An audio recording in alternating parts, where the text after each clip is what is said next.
Evangelho de João, as crianças. Vou chamar as crianças à frente. E aquelas que estarão com elas nesse momento.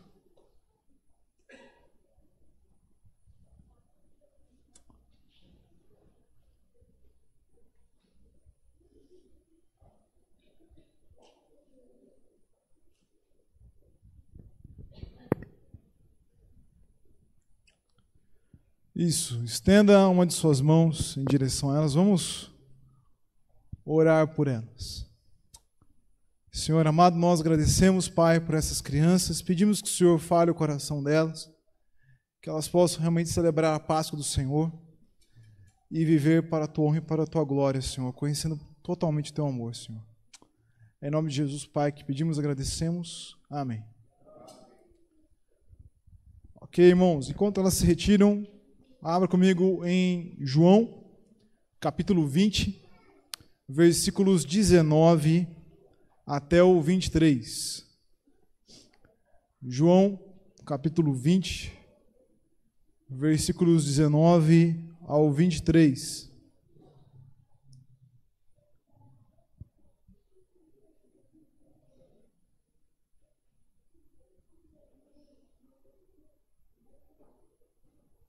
Diz assim o texto bíblico: Ao cair da tarde daquele dia, o primeiro da semana, trancadas as portas da casa onde estavam os discípulos com medo dos judeus, veio Jesus, pôs-se no meio e disse-lhes: Paz seja convosco. E dizendo isso, lhes mostrou as mãos e o lado. Alegraram-se, portanto, os discípulos ao verem o Senhor. Disse-lhes, pois, Jesus outra vez: Paz seja convosco. Assim como o Pai me enviou, eu também vos envio. E, havendo dito isto, soprou sobre eles e disse-lhes: Recebei o Espírito Santo. Se de alguns perdoardes os pecados, são-lhe perdoados. Se lhes retiverdes, são retidos. Vamos orar mais uma vez. Senhor amado, nós louvamos o Teu santo nome. Que nós possamos experimentar a paz, a reconciliação de Cristo em nossas vidas. E que o Senhor nos use com o poder do Espírito Santo para levar também essa reconciliação a outros, Senhor. Livra-nos do medo, enche-nos da Tua paz, da alegria do Senhor e de coragem e disposição para anunciar a Tua palavra, Senhor amado, com autoridade e poder, para a Tua honra e para a Tua glória, agora e sempre. Amém.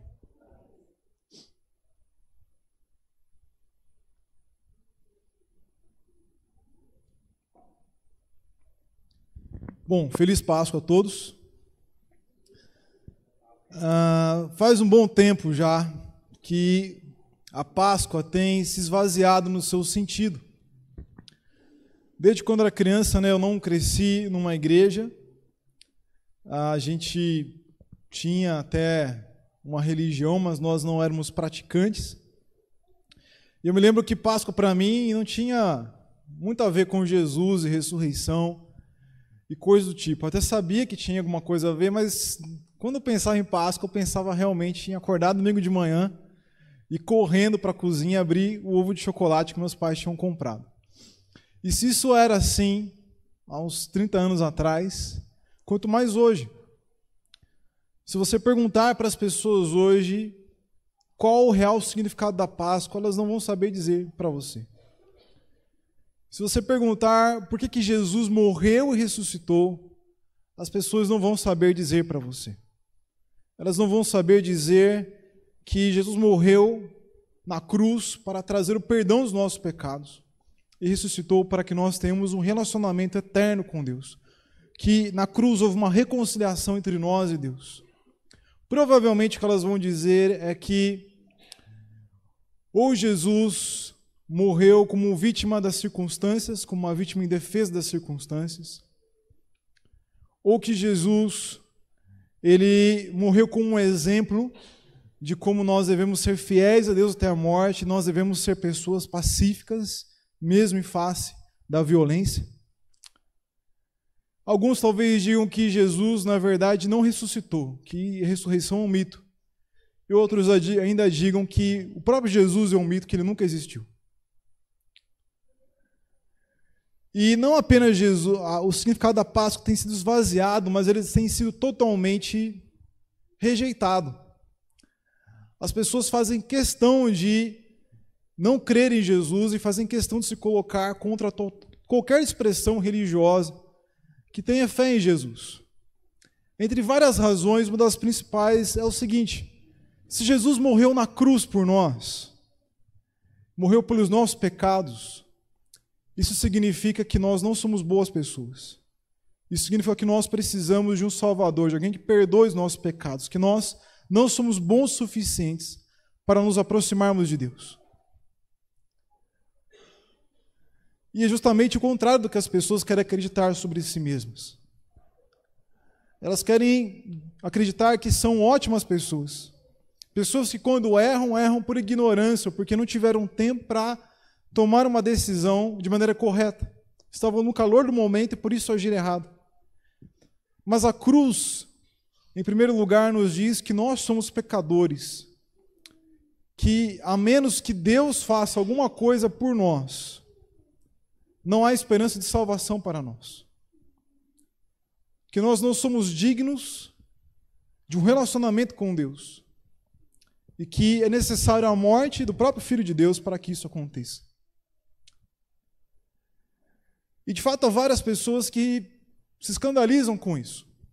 E pessoas que insistem em brigar conosco e rejeitar a nossa fé sempre que houve alguma coisa desse tipo. Eles até dizem: olha, se isso faz bem para você, ótimo, fique com a sua fé, mas não venha querer impor a sua fé sobre mim.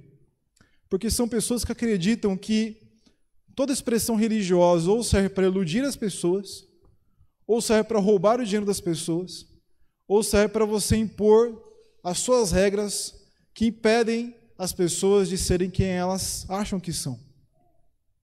Isso muitas vezes nos coloca como pessoas que estão contra a parede e que não têm coragem de se colocar e de expressar a sua fé para os outros.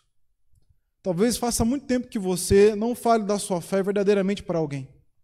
Ou que quando fala de Deus, fala apenas que Deus ama a pessoa, mas não fala que Deus ama a pessoa, apesar de ela ser uma pecadora, que não merece a salvação em Cristo. Há muitas pessoas que têm receio de expressar a sua fé, e os discípulos, naquele final de tarde, estão tomados de medo também. Jesus, como nós vimos na narração antes da música do coral, fez vários milagres, isso trouxe várias pessoas ao redor dele, e isso causou inveja dos principais religiosos da época. E por isso eles condenaram Jesus à morte. Eles conseguiram convencer a população de que Jesus era alguém que estava blasfemando contra Deus porque se dizia o Filho de Deus. E com isso crucificaram a Jesus. E os discípulos então ficam com medo, porque se mataram Jesus, por que não vão matar aqueles que seguiam a Jesus? E eles então ficam ali numa casa, portas trancadas, sem saber o que fazer. Eles ouvem falar de duas mulheres que foram até o túmulo de Jesus naquele domingo de Páscoa e o encontraram vazio.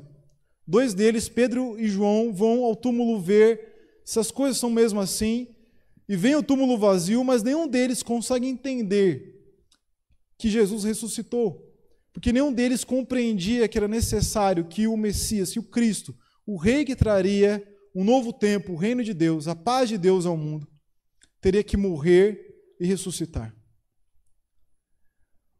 Outra mulher chega a eles dizendo que viu Jesus ressurreto. Mas naquela época o testemunho de uma mulher não era considerado, porque era uma época de grande machismo, uma cultura patriarcal, uma cultura que valorizava o homem e não a mulher. Então eles não acreditam. Ao invés de procurar um Jesus que ressuscitou dentre os mortos pelas ruas de Jerusalém, eles ficam ali escondidos, portas trancadas. Eles estão tomados de medo. E já no final daquele dia de Páscoa,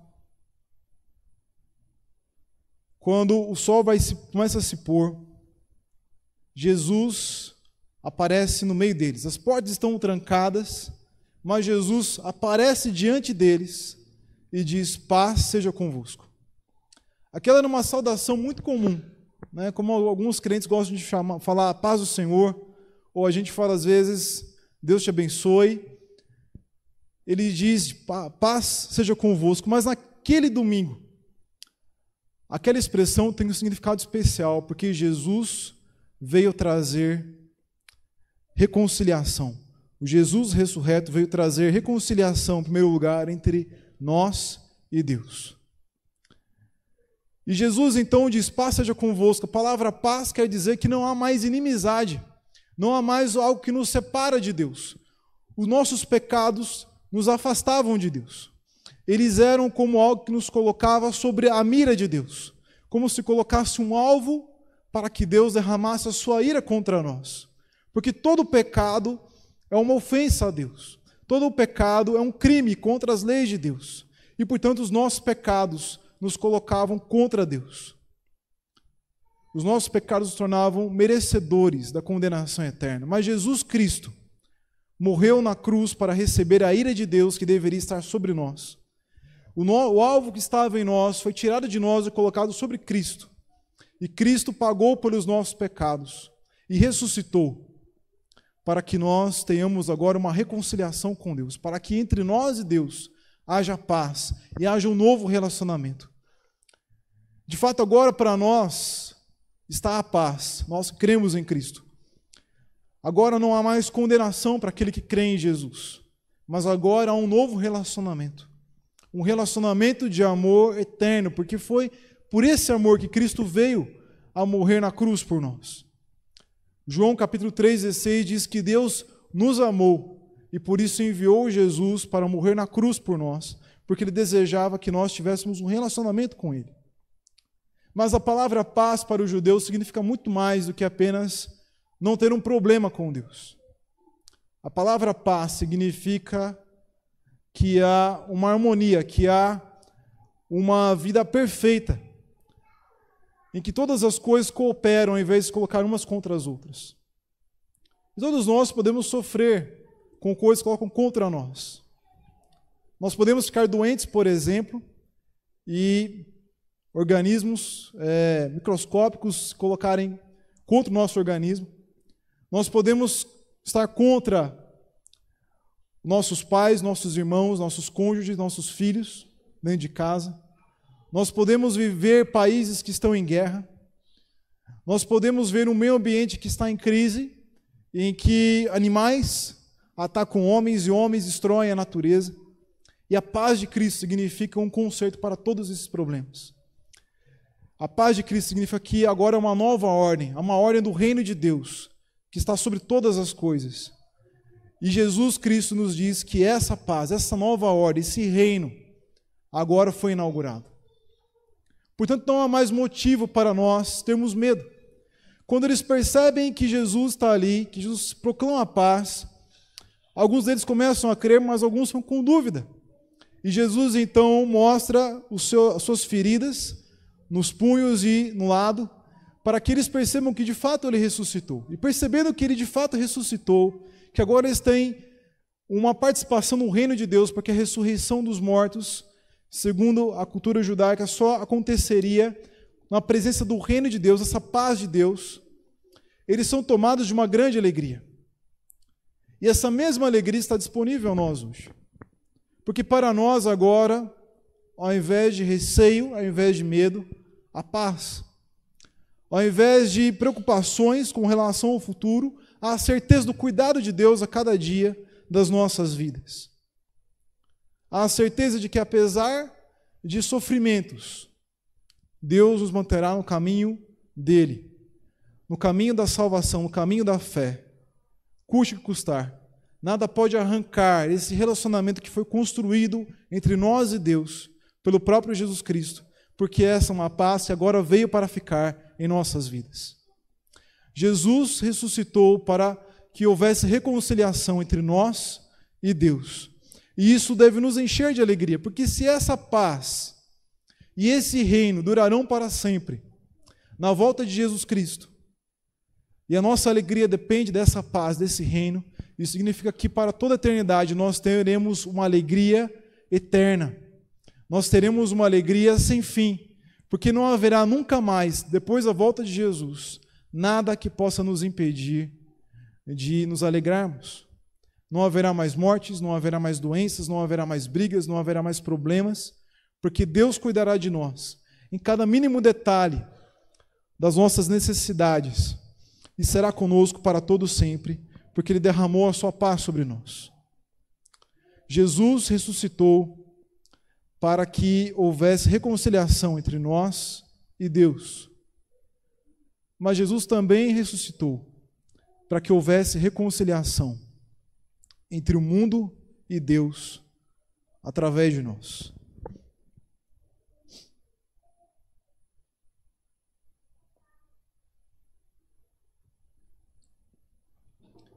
Jesus ressuscitou para que haja reconciliação entre Deus e o mundo através de nós. Porque depois que Jesus apresenta a sua paz e anuncia a sua paz com os discípulos, Ele direciona os discípulos para as outras pessoas que não conhecem Jesus ainda.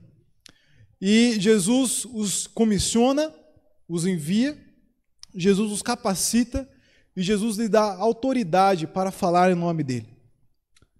Primeira coisa que ele diz ali é que no versículo 21, depois de dizer paz seja convosco, assim como o Pai me enviou, eu também vos envio.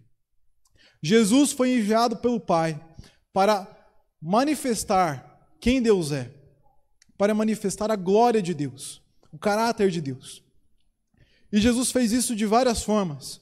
As principais é que Jesus demonstrou o amor de Deus em toda a sua vida, principalmente a morrer na cruz por nós.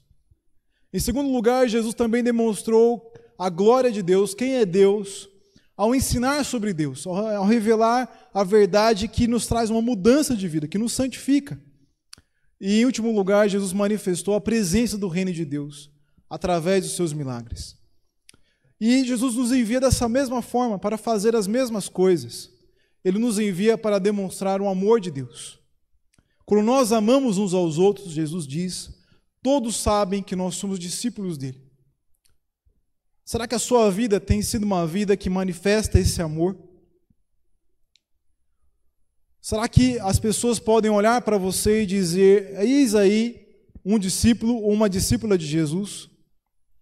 Jesus nos envia para representá-lo, para representar o Pai, para representar o Espírito Santo, vivendo em amor uns para com os outros.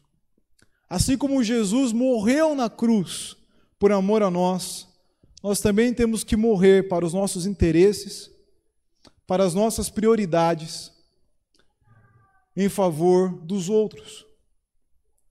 Nós temos que estar disponíveis para os outros e auxiliar os outros, amando os outros como representantes de que há um novo reino no mundo. Um reino não baseado mais na nossa vontade própria, mas no amor de Deus. Muitas pessoas que são crentes e creem nessas coisas que estou falando, quando vão para o dia a dia, elas vivem como qualquer outra pessoa. Porque no nosso mundo, as pessoas dizem o seguinte, você tem que expressar quem você é. Né? Se você ainda ligar, né, tem aqueles programas de televisão, né, com os jurados, eles ficam falando, você tem que expressar a sua verdade. E qual é a verdade que as pessoas expressam? Uma verdade de pensamentos que não têm fundamento, uma verdade de preconceitos, uma verdade de indiferença, de ódio, uma verdade que, na verdade, não é verdade. É isso que você tem expressado, ou você tem expressado quem Deus é? Se nós estamos em Cristo, nós morremos com Cristo para a nossa antiga identidade e ressuscitamos com uma nova identidade, identidade de Cristo. E agora importa que nós manifestemos não aquilo que nós pensamos, mas aquilo que Cristo pensa. Não aquilo que nós desejamos, mas aquilo que Deus deseja. Nós não podemos ser pessoas que fazem as coisas erradas e dizem, mas é melhor eu ser sincero do que ser hipócrita. É melhor eu mostrar quem eu sou, doa quem doer. Não, nós temos que mostrar quem Cristo é, quem Deus é, pelo nosso amor e pela maneira como nós nos portamos para com as outras pessoas, porque nós somos enviados por Cristo ao mundo para fazer isso.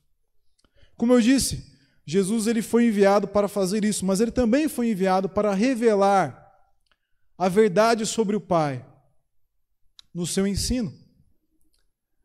E a verdade de Deus pode ser resumida em Jesus. Ele disse: eu sou o caminho, a verdade e a vida. Ninguém vem ao Pai senão por mim. E Filipe pergunta para ele: mas mostra-nos o Pai. E ele diz: você está me vendo, você não vê o Pai. Quem me vê a mim, vê ao Pai. Porque eu e o Pai somos um. Então a verdade que nós precisamos proclamar para as pessoas é a verdade sobre Jesus.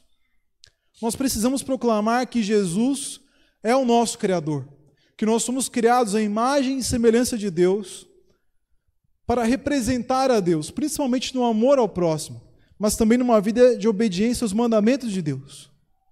Como nós falhamos em fazer isso, como nós desejamos rejeitar a Deus a fim de viver aquilo que nós preferíamos, a nossa própria vontade, nós caímos em pecado e o pecado nos separou de Deus. O pecado nos colocou contra Deus, em inimizade contra Deus e debaixo da condenação e da ira de Deus. Mas Deus tanto nos amou que o Filho se encarnou, se fez homem como nós, viveu uma vida de completa obediência aos mandamentos de Deus e de completa bondade e amor que foram revelados por fim na cruz de Cristo. Ele morreu na cruz por nós, para que nós, que estávamos separados de Deus, condenados, debaixo da ira de Deus, fôssemos reconciliados e tivéssemos paz com Deus para todo sempre. Ele ressuscitou para nos dar uma nova vida na presença de Deus. Depois de cerca de 40 dias, ele subiu aos céus, onde se assentou no trono de Deus para reinar sobre todos os povos da terra. E de lá ele nos deu o Espírito Santo para nos capacitar a viver essa nova vida, esse novo relacionamento com Deus. Mas um dia Jesus voltará. E quando ele voltar, ele há de julgar todas as pessoas do mundo. Aqueles que creem em Cristo, que creem que a morte e a ressurreição dele são suficientes para gerar essa reconciliação com Deus, esses estarão num relacionamento com Deus para todo sempre, no seu reino, vivendo em paz e alegria para todo sempre. Mas aqueles que não creem em Jesus serão punidos pelos seus pecados e estarão no único outro lugar que existirá além do paraíso. E esse lugar em Apocalipse é chamado de Lago de Fogo, onde há um sofrimento eterno. A questão é o seguinte: onde você estará? A questão é o seguinte: você que já crê em Jesus está livre disso. Onde as pessoas que você diz que ama estarão? Onde as pessoas que você diz que são suas amigas, da sua família, as pessoas com quem você diz se importar estarão? Você está anunciando a verdade de Cristo? Ou está anunciando qualquer outra coisa que você acha que é a sua verdade, entre aspas? Nós somos enviados a anunciar a verdade de Cristo para que as pessoas tenham reconciliação com Deus. Por fim, eu disse que Jesus manifestou a glória de Deus pelo seu reino com os seus milagres. Certamente nós não temos poder por nós mesmos para fazermos milagres, apesar de podermos orar e receber respostas de Deus, nossas orações e milagres pela ação de Deus. Mas os milagres denunciavam que o reino, que a criação que estava indo para uma direção errada, passava a ir para uma direção correta, a direção que Deus instituiu desde a criação do mundo e para a qual ela voltaria na volta de Jesus. Então nós podemos também revelar a glória de Deus quando nós pegamos as coisas e direcionamos segundo a vontade de Deus. Apocalipse capítulo 5 mostra Jesus sendo adorado por toda a eternidade. E lá é dito: digno é o Cordeiro que foi morto de receber a força, o poder, a riqueza, a sabedoria, a honra, a glória e o louvor. Todas as coisas sendo entregues de volta a Cristo. Todo o poder sendo usado da maneira como Deus deseja. Toda a força humana sendo usada para o louvor e glória de Deus. Toda a sabedoria baseada na verdade de Deus. Toda a riqueza sendo ofertada a Deus como um presente. Isso tem a ver com aquilo que nós fazemos todos os dias da nossa vida. Nós devemos pegar tudo o que nós temos e ofertar a Deus. Nós devemos trabalhar seguindo os critérios de Deus. Nós temos que trabalhar trazendo ordem para as coisas, usando as coisas da melhor forma possível para o bem de todos.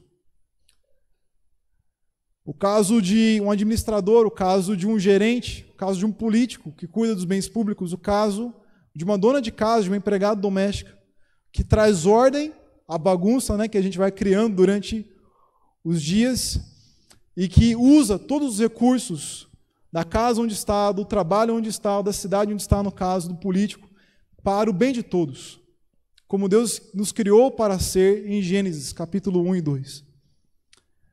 Aqueles que trabalham com a área do direito têm o dever de exercer justiça, fazendo com que os direitos e os deveres de todos sejam garantidos. Aqueles que trabalham com a área da saúde têm o dever de dar o melhor atendimento possível, da melhor forma mais humana possível, para ajudar as pessoas a viverem em saúde, que era o modo como Deus os criou para viver, que foi perdido com o pecado, mas que Jesus trará de volta na redenção de todas as coisas. Nós devemos fundamentar toda a nossa vida em Cristo. Nós devemos fundamentar todo o conhecimento que nós temos, na verdade, que Deus criou todas as coisas de modo perfeito, mas que veio o pecado, que destruiu todas as coisas, e portanto há várias coisas que nós achamos que são normais, mas na verdade não são. Mas que um dia Jesus trará a redenção de todas as coisas, fazendo tudo voltar para a ordem que Deus estabeleceu desde o princípio. Nós somos enviados por Deus. Talvez isso que eu estou falando pareça uma coisa difícil para você. Talvez você não saiba como fazer isso. Seja você sabendo ou não, a minha orientação para você, ore por isso.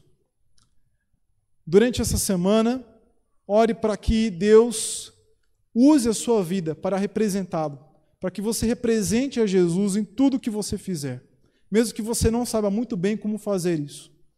E eu tenho certeza que duas coisas acontecerão. A primeira coisa é que você vai começar a representar a Cristo, mesmo que você não tenha plena noção do que está fazendo. E a segunda coisa que vai acontecer é que, aos poucos, você vai começar a entender melhor o que é representar a Cristo. Porque na vida cristã, nas coisas da Bíblia que parecem complicadas, a melhor coisa não é você ficar estudando até o ponto de compreender tudo.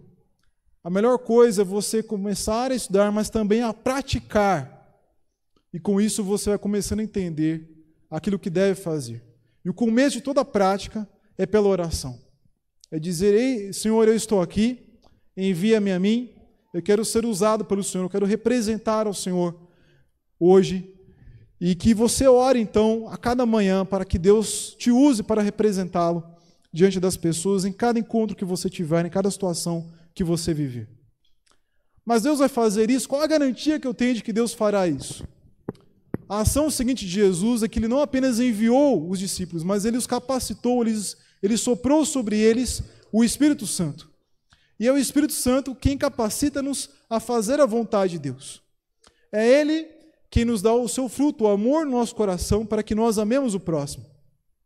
É Ele quem nos dá as palavras certas, na hora certa, para pregarmos o Evangelho às pessoas, a verdade de Jesus para as pessoas.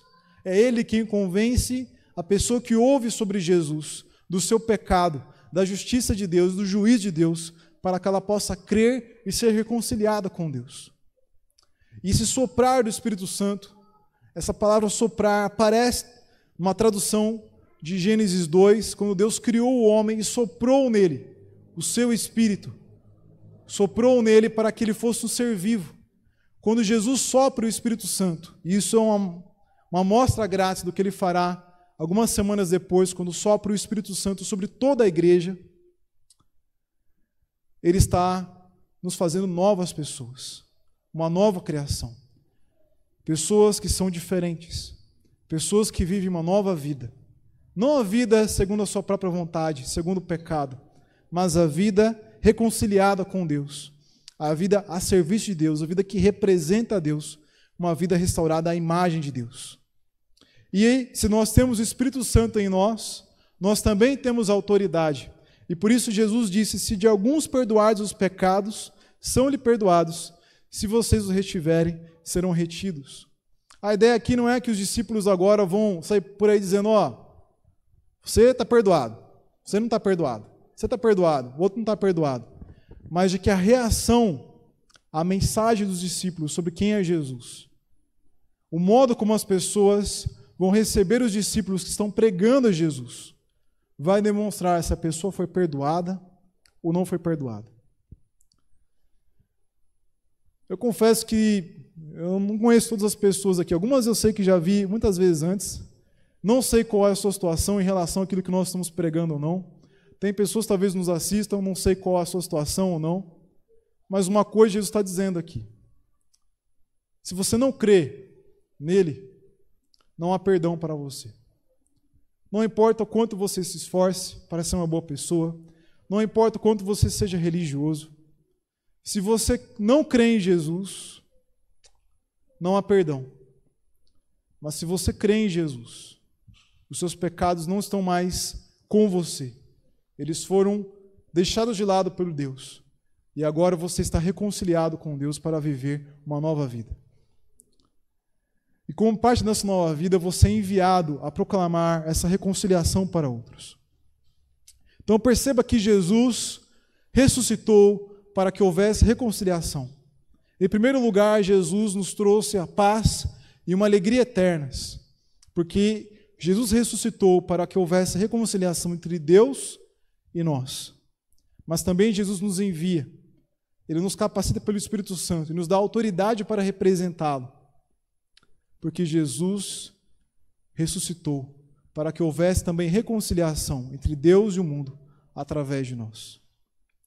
As pessoas podem tentar esvaziar o sentido da Páscoa. As pessoas podem tentar apagar a nossa voz.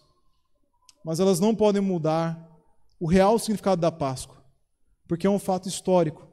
Um fato que deve ser crido e proclamado a todos. O fato de que Jesus ressuscitou para que houvesse reconciliação. Vou dar um tempo para você orar pela sua vida ou por pessoas que você conhece.